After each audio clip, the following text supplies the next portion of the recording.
Well, my name is Squadron Leader Mike Ling and I am Red 10 with the Royal Air Force Aerobatic team, the Red Arrows. And Red 10 makes me the supervisor, so I have to be on the ground at every public display to ensure that nothing untoward will affect the performance and to first and foremost make sure everything is safe. But while I'm here ensuring that is the case, then I might as well be useful to the tens of thousands of people here in Sunderland, so I'm also the team's commentator. So I'll be talking through the display, making sure everybody here in the crowd gets to see the entire performance.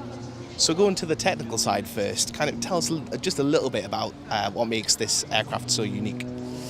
The aircraft itself is a training aircraft, so it's not really designed as a display aeroplane, but it is perfect for what we need as a 9-ship aerobatic display team because it's simple, it's reliable, it's fast, it's got high performance with its Rolls-Royce engine, so it's really useful for what we do. It was designed as a weapons trainer around 40 years ago actually, so it's been in service now for 41 years with the Royal Air Force. So it's quite an old aircraft, but because it's old, it is simple, it doesn't have all the technology that most of the newer aircraft have, and that means that it's reliable. So actually we're very lucky that we can take this aircraft all around the world and it will do what we tell it to do, and that's part of it being such a fantastic aircraft for the Red Arrows.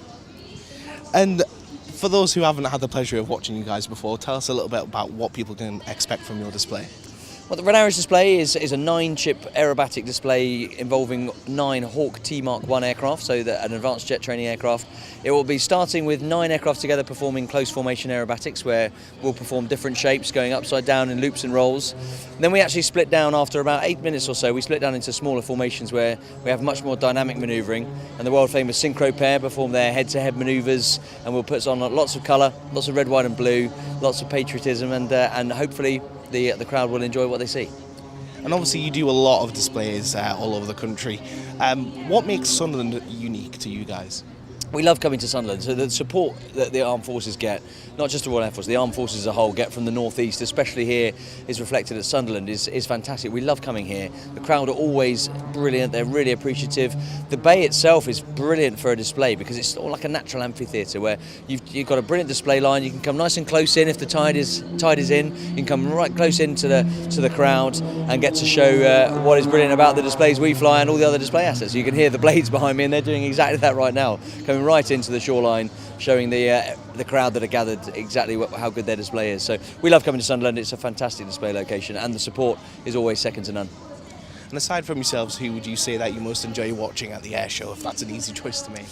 That's a good question. Well, I guess my favourite display act after the Red Arrows would happen to be these guys, the Blades. So they're all former Red Arrows pilots, but what they do with these 4 extra 300 aircraft, it really is fantastic. It's a very, very high-performing aerobatic aircraft, and the way that they fly the 4 of them together is really very impressive. So I enjoy watching the Blades. So if you can, just describe your display in 3 words. Our display in 3 words: dazzling, dynamic and patriotic. Brilliant. Well, Mike, thank you very much for talking to us. Thank you very much. Cheers.